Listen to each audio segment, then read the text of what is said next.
Hello साथीहरु, के छ खबर? फेरि पनि स्वागत छ तपाईहरुलाई न्यू डे न्यू भ्लगमा। म चाहिँ अहिले एयरपोर्टतिर छु। थानकोटबाट टिप लिएर आएको, 1000 को टिप। अब यसो डोमेस्टिकतिर जानु पर्यो र अर्को टिप खोज्नु पर्यो। बिहान बिहानै टन्नै भिड छ आज, मान्छे टन्नै छ। आम्मामा कति के। ल भिडियो कन्टिन्यू हेर्नु होला। यदि नयाँ नयाँ हुनुहुन्छ भने मेरो च्यानललाई सब्स्क्राइब पनि गरिदिनु होला। हिमाल पनि बबाल देखाएको छ। स्वर्ग जस्तो देशलाई नर्क जस्तो बनाउनु खोज्यो के गर्ने नेताहरूले। खतरा देखाएको छ, खतरा। आमा हिमाल देख्दैन यार, मन कटक्कै खान्छ यार। स्वर्ग जस्तो छ यार। आमा त्यत्रो पहाडमा है। ल म डोमेस्टिक जाँदैछु। डोमेस्टिकबाट एउटा टिप उठाएर हिँडिहाल्नु पर्यो है। दामी फुल देखा फेरि अहिले हेर। सही देखाएको छ कि हरेक ठाउँमा चाहिँ यस्तो भयो। त्यो त स्वर्ग त त्यत्तिकै भयो नि यार, के गर्नु यार। ल डोमेस्टिक पुग्यो, एउटा टिप उठाउँ अनि हिँडिहालौँ। अहिले म सुकेधारातिर आइपुग्यो। एयरपोर्ट थियो, एयरपोर्टबाट सुकेधाराबाट फेरि विशाल बजारको एउटा राम्रो टिप लगाएको छ। निलो पुलमा रहेछ भने त्यहाँ लिएर अब न्यू रोडतिर जाँदैछ है साथीहरू। ल कन्टिन्यू हेर्नुहोस्। अब न्यू रोडतिर। ल साथी आइपुग्यो है न्यू रोड विशाल बजार। सुकेधाराबाट यहाँ आइपुग्यो। अब यसो यता पनि टिप लगाइरहेछ। यसो ट्याक्क लगाएर एउटा टिप उठाएर हिँड्नुपर्छ है। विशाल बजारबाट चाहिँ इन्द्रचोक तर्फ जाँदैछु। अब यहाँको भ्यू त भनिरहनै पर्दैन, भाइरल ठाउँै हो है। यस्तो बबाल युरोपको झल्को दिने ठाउँ भनेर धेरैले भन्छन्। यहाँको परिवर्तन भनेको यही हो। बाली नआएपछिको परिवर्तन भनेको यसको रूपै चेन्ज भएको छ र पेटीहरू, सडक पेटीहरू चाहिँ ठुलो भएको छ, हिँड्नलाई सहज छ। त्यही हो। ल एउटा टिप उठाउँ भने भागिहालौँ है त। ल अफलाइन टिप एउटा खैरी लिएर आएको बौद्ध स्तूपा। यता बौद्धतिर छु अहिले। फेरि अर्को टिप लगाइसकेको छ। न्यू रोडबाट लिएर फेरि न्यू रोडै जाने टिप लगायो एउटा। फेरि न्यू रोड जाँदैछौँ। यहाँ अगाडि छ मेरो मान्छे है त। ल फेरि न्यू रोड आइपुग्यो है। बौद्ध गएको, बौद्धबाट फेरि यहाँ आइपुग्यो। फेरि अर्को टिप खोजेर चाहिँ कुदिहाल्नु पऱ्यो। दाम त छाप्नै पऱ्यो। नकुदी पैसा कमाउनु सकिँदैन साथीहरू, के गर्ने। कुद्ने हो, पैसा कमाउने हो। अब के गर्नु, गाडी अब सजाउन ल्याएन, कुदाउनै ल्यायो। बेलुका 8-10 बजीसम्म त कुदाउनै पर्यो। ल अर्को टिप खोजौँ, हिँडिहालौँ। ल धरहरातिर आइपुग्यो केटा हो। धरहरातिर एउटा टिप लिएर उता त्रिपेश्वर पुर्याएर धरहरातिर आइपुग्यो। फेरि अर्को टिप हान्नुपर्छ है। यो नयाँ धरहरा कसले चढ्नु भएन। मैले त चढिसकेँ। तपाईँहरू पनि आएर चढ्नु होला है। पुरानो धरहरा उतापट्टि छ, देख्नु भयो होला। अलिक सानो छोपेर आएछ गरेर बारेर यो नयाँ भइहाल्यो। ल फेरि यता न्यू रोडतिर आइसकेको छु, सुन्दारा छेउतिर। अब अर्को टिप गरौँ है। अहिले ठ्याक्कै यस्तो बाइक भयो। New Road People's Plaza, New Road gate छेउतिर छु। यतैतिर हिँडिरहेको छु।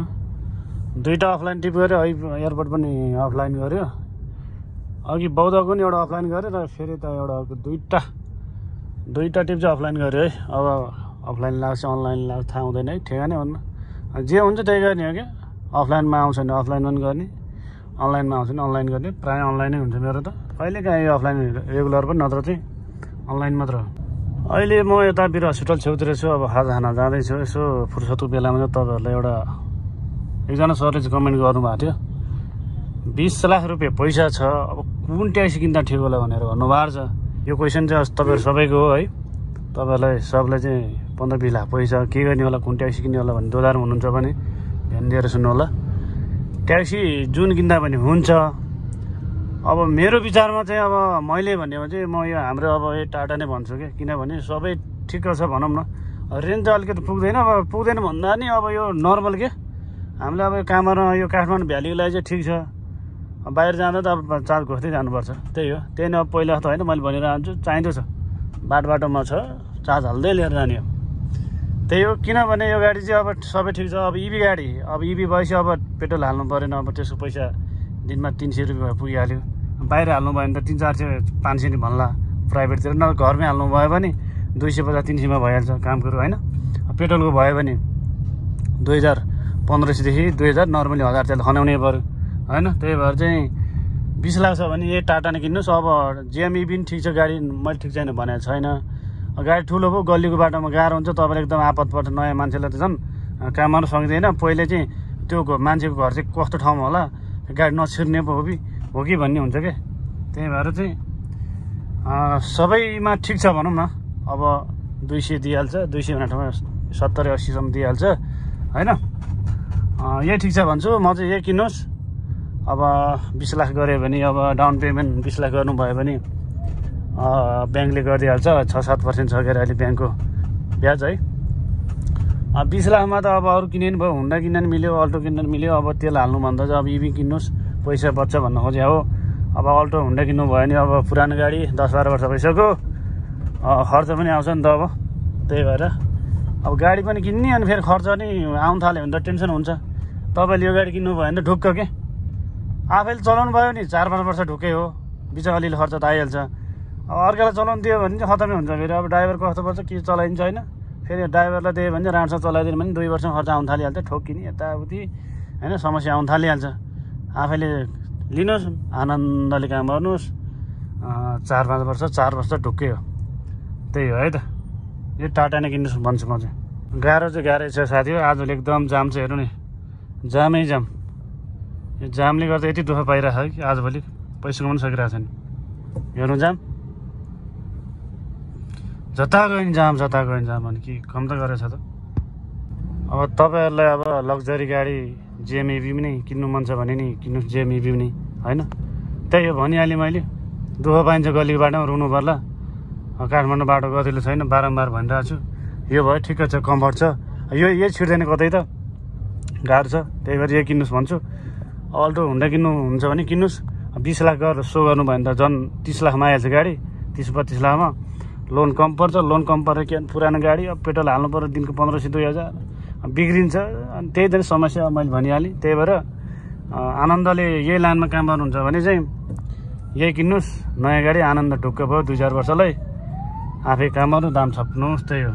ट्याक्सी त तपाईँले जुन किने पनि पैसा कमाउने बराबर जस्तै हो होइन।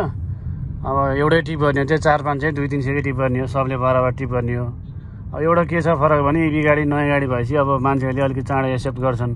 अलिकति बढी पैसा कमाइन्छ कहिलेकाहीँ, चाँडै एक्सेप्ट हुन्छ, चढ्न चलाउन नि आनन्द। त्यही हो क्या। यता ठमेलपट्टिबाट छिरेको, यता पनि ध्वस्त जाम। हेर यहाँ बिजोक। अनि एक टिप गर्नलाई 1.5-2 घन्टा लाग्छ साथी हो आजभोलि यार। पैसा कमाउनु गाह्रो क्या। अनि जाममै अड्किन्छ अनि के पैसा कमाउने। तपाईँहरूले यो टाटा इभी गाडी यो किन्नुभयो भने चाहिँ यसो सर्भिसिङ सेन्टर पनि छ काठमाडौँमा, 2-3 ठाउँ छ होइन। बालकुमारी यता उमा छ, नैक्यापन छ। नैक्यापन चाहिँ गर्दैन, बालकुमारी र यहाँ बस पार्कमा गर्छ। अब जेएमइभीको नि धेरै ठाउँ छैन त्यसको नि। अब त्यो त आफैले जिम्मा लिनुपर्छ अरे, आफैले अलिक रिस्क लिएर लिनुपर्छ भन्ने कुरो सुनेको छ। अहिले धेरै गाडी पनि हालेको छैन, त्यही भएर हो। यसको भनेको 2025 झन् 3000वटा गाडी निक्लिन लागिसक्यो। त्यहाँ ढुक्क भएर लिनुहोस्, अरूले त लिइसक्यो होइन, टेन्सन छैन, लिँदा केही फरक पर्दैन। ठमेलतर्फ छिर्दैछु, ठ्याक्क ठमेल।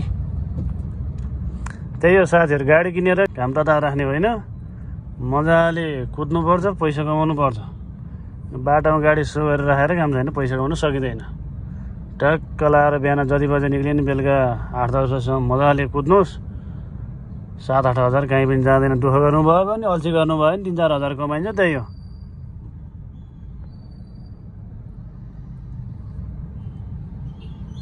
अब पहिला त होइन, सबै अनलाइन हो। इनड्राइभर पठाओ याङ्गो जुन चलाइनु भयो,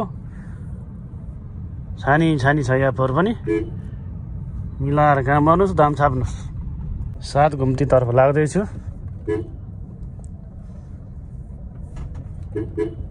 अहिले चाहिँ म ठमेलमै छु है। खाजा खायो, खाजा खाएर ठमेलबाट टिप लायो।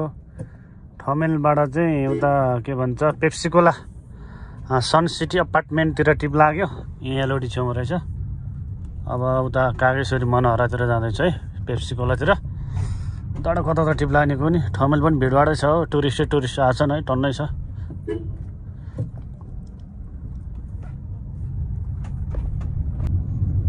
ल आइपुग्यो पेप्सीकोलातिर। अहिले म पेप्सीकोलाको सन सिटीको पछाडितिर छु होइन, मनोहर खोला छेउतिर। मनोहर खोलामै छु, यो मनोहर खोला यही हो होइन। अनि यसो यता बस्दै थिएँ, यताबाट झ्याप्प लाएर 800को टिप उठ्यो केटा, झ्याम्म लाएर उता के भन्छ ग्रान्डी हस्पिटल सर्टकट बाटो, चाबेले गौरीघाट बाटो छ त एयरपोर्ट पछाडि, त्यही बाटो जाने सर्टकट बाटो है। हुन त 600 को टिप आइरहेको छ 670 को त्यो पाटन दरबारतिरको त्यता उठ्दै उठेन अनि अर्को टिप उठ्यो मजाले 800 को ल ठिक छ है ल यो 800 टिप त ग्रान्डी हस्पिटल टोखातिर पुरौँ उता पुता रातै पर्ला 4 बजीसक्यो 1 घन्टा 1.5 घन्टा लाग्छ जाम त्यस्तै हो नेपालको हालत यही हो है के गर्नु ल भिडियो कन्टिन्यू हेर्नु होला है साथीहरु बेलुकासम्म ल यहाँमा पैसा कमाउनु पर्छ यार केटा के गर्ने यार गाह्रो छ नि यार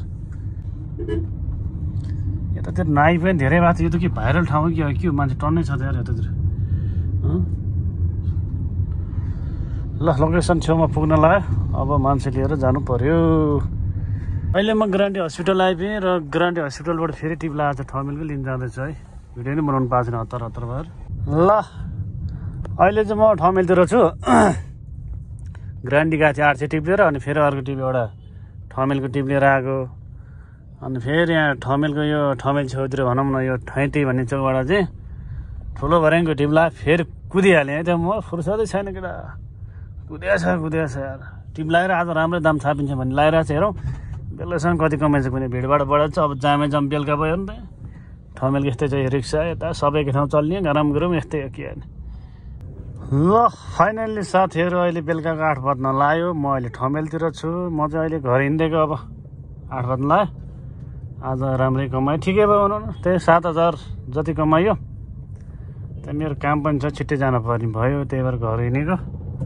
आजको भ्लग कस्तो लाग्यो कमेन्ट गर्नु होला नयाँ हुनुहुन्छ भने चाहिँ च्यानललाई सब्स्क्राइब पनि गरिदिनु होला है त त्यही कुदे गऱ्यो दाम पनि छाप्यो ओ माइ गड यति कुदियो कि यार हेट भिडियोमा लाइक पुगेन साथी हो लाइक गरौँ है लाइक गरौँ फटाफट 100 लाइक कटाउनु पर्छ ल है अनि पो मजा आउँछ त मलाई पनि भिडियो बनाउनु जाम हेर जडिया आनन्द हेर त ल साथी आजको लागि यति नै अब न्यू डे न्यू भ्लग अर्को भिडियोमा भेटौँ ल आजको लागि यति नै है त ल थानकोट पुग्नुपर्छ आफ्नो त रुम टाढा छ तपाईँहरू सबैलाई थाहा छँदैछ के गर्नु अहिले म क्षेत्रपाटी ठमेल छेउतिर छु